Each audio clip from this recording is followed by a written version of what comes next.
Convido aos meus espectadores do canal Cartas Proféticas que acessem o outro canal nosso, que é o Espiritualidade Revolucionária, que trata das reflexões dos evangelhos dominicais.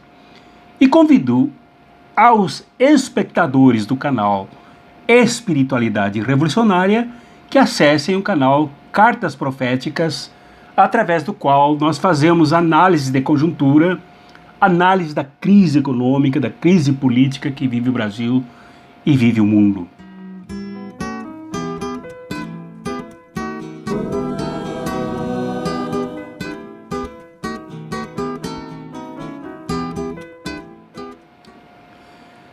O evangelho desse primeiro domingo da Quaresma é o de Mateus, no capítulo 4, do versículo 1 ao versículo 11, e trata das tentações de Jesus, que na verdade não foi uma tentação só, foram 3 ou 4 tentações. Nós passaremos rapidamente pelas 3 mais enfatizadas e conhecidas. Este texto do Evangelho de Mateus, como de Lucas, correspondente a este, que trata das tentações de Jesus, foi muito estudado. Primeiramente, pelo que se sabe, quem o estudou foi o reformador protestante Martinho Lutero, que o estudou com profundidade, mas com a luminosidade do seu momento, lá no século XVI. E depois também quem se dedicou muito a ele e o fez na prisão enquanto fazia teologia, a prisão de Adolf Hitler, na prisão do Holocausto, na prisão do nazismo, foi o teólogo protestante reformado Dietrich Bonhoeffer.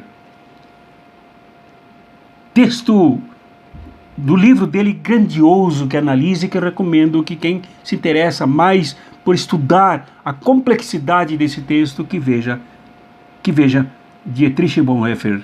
Tem aqui, é só encomendar aqui na internet. E outros teólogos latino-americanos, nossos teólogos latino-americanos, estudam esse texto porque ele é muito inspirador e sugestivo para a situação de opressão, de injustiças que nós vivemos na América Latina. Jesus, então, segundo esse texto, agora não está no monte, fazendo o sermão da montanha. Jesus se encontra numa situação angustiante, angustiosa, sofrida no deserto. E no deserto ele rememora, segundo sugestões, segundo a narrativa de Mateus, toda a experiência do povo de Israel ao sair da terra da escravidão em direção à terra prometida, percorreu o deserto por 40 anos, simbolicamente, em busca da libertação, e nesse transcorrer, nesse percurso, o povo de Israel sofreu imensas tentações. E acabou sucumbindo com o Israel do tempo de Jesus, representado pelos fariseus, saduceus e os sacerdotes do templo, que passaram a servir aos opressores como se tivessem feito uma marcha ré, se tornando assessores, apoiadores e suporte do faraó que perseguiu os escravos lá no passado, 1500 anos antes. Agora Jesus no deserto sofre as tentações. E dá para chamar essa experiência de Jesus no deserto de resistência. Jesus resistiu às tentações. Ora, logo após ser batizado,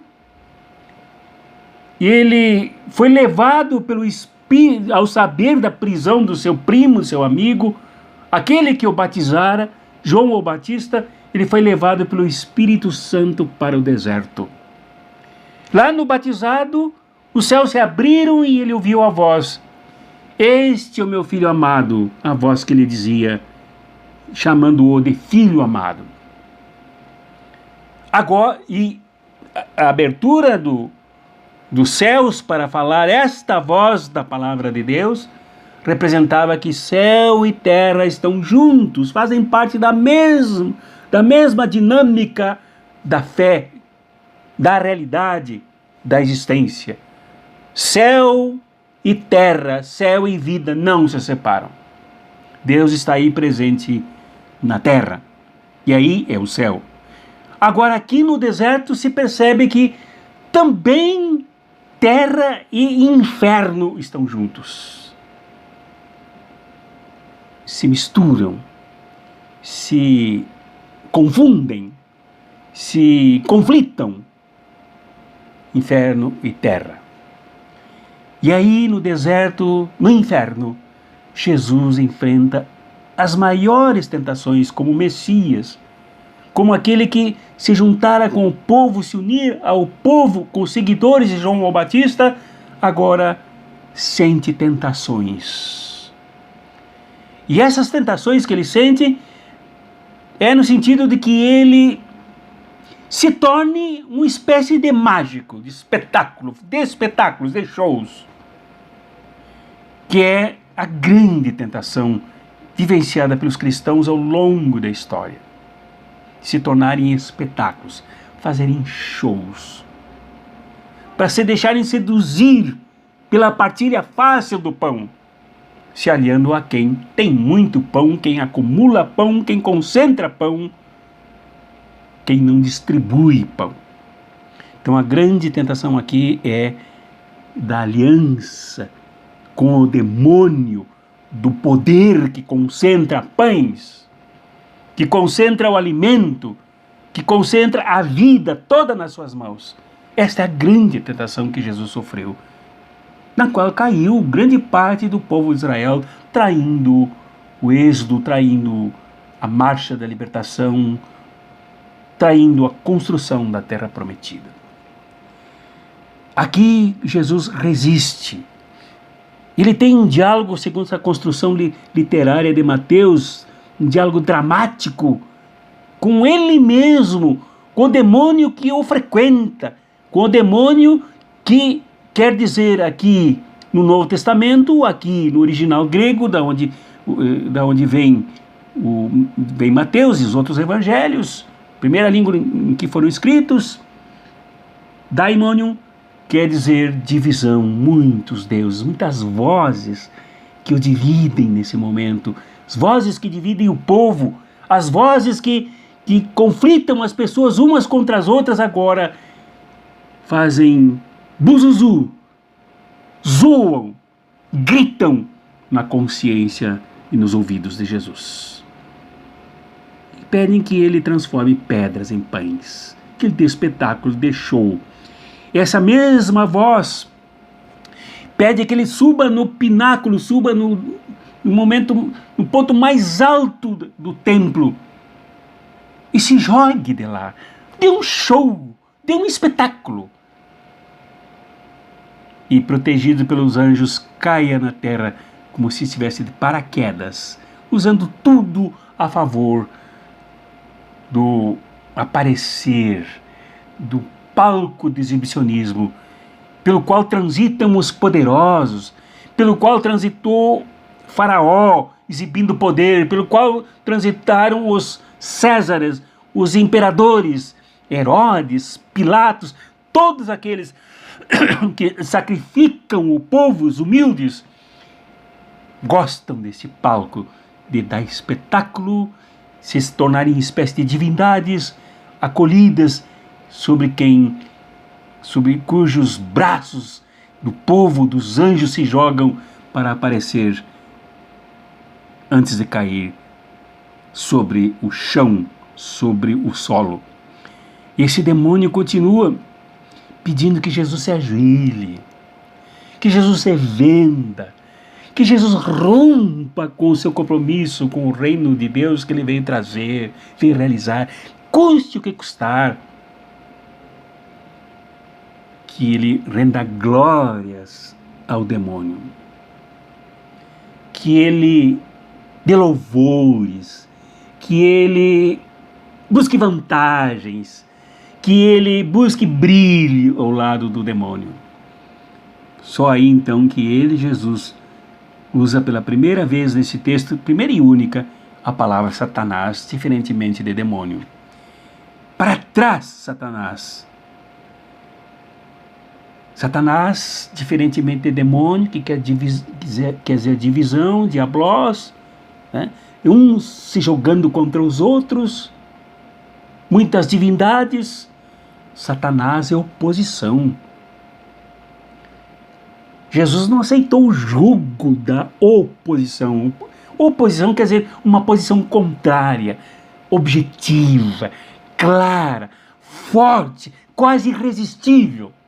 Uma força extraordinária, pronta a triturar, fragmentar em pedaços Jesus e o seu projeto, Jesus e o seu sonho de um mundo novo, Jesus e a sua mesa na qual ele queria servir pães, peixes, alimentos e felicidade para os pobres. Satanás é isso. Enfrenta com todo o poderio de que ele dispõe, da palavra, até do conhecimento da formação de Jesus, da comunidade de Mateus, da comunidade da fé, do reino que ele veio trazer. Ele tem conhecimento. Ele usa esses argumentos todos para enfrentar Jesus, fazer oposição, se satanizando mesmo na luta contra Jesus. Bom, as conclusões são óbvias, né? Ou a conclusão é óbvia, né? Ao longo da história, os cristãos sempre se sentiram seduzidos a fazer espetáculos, a dar shows. Sempre se sentiram seduzidos a se renderem glórias ao poder dos poderosos. Não ao poder serviço, não ao poder diaconia, não ao poder que promove a justiça, mas ao poder dos poderosos que faz totalmente ao contrário disso tudo.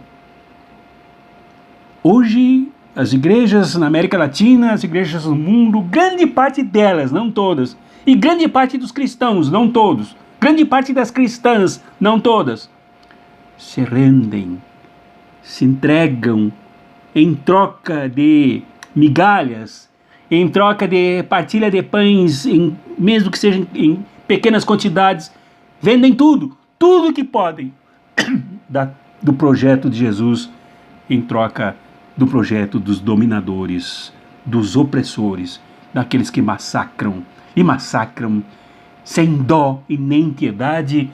Disso é testemunha o próprio Evangelho, disso é testemunha a própria história, pois o próprio Jesus, que não se rendeu, ele gritou: adorarás o Senhor teu Deus e só a ele servirás. Em seguida, o demônio o deixou, porque ele enfrentou de forma altiva, resistente, forte, fiel, comprometido, consagrado, dedicado, sem se render, como muitos do seu tempo se renderam, como mais tarde Judas se rendeu, como Pedro vacilou e quase se rendeu, e como muitos durante a história se renderam, se entregaram, se ajoelharam, adoraram e se satanizaram também, traindo o projeto de Jesus. Jesus não traiu e o que lhe sobrou foi a cruz. Jesus não traiu e o que lhe sobrou foi a traição. Jesus não traiu e o que lhe sobrou foi a morte, como um abandonado, como um esquecido, mas só como alguém, como o Messias, que fez tudo isso para que o seu reino continuasse para sempre, pois do contrário, ele teria traído tudo o que o Pai lhe confiou. Este é o nosso desafio hoje, não trairmos nunca o projeto de Jesus. Temos nossos desvios, temos nossos pecados pessoais, mas o compromisso principal com esse projeto do reino de Jesus jamais deve ser traído. Diante das seduções, diante dos atrativos, diante das ideias de vantagens, nunca deve ser traído. E quem não trai é forte, Quem é forte não trai, mesmo que vacile, mesmo que corra riscos, mesmo que seja perseguido, mesmo que seja maltratado. É preciso ser fiel a Jesus, como ele foi fiel ao Pai, ser resistente, como ele resistiu a Satanás, que é o símbolo do mal, o símbolo da oposição e o símbolo da destruição. Em nome do Pai, do Filho e do Espírito Santo. Amém.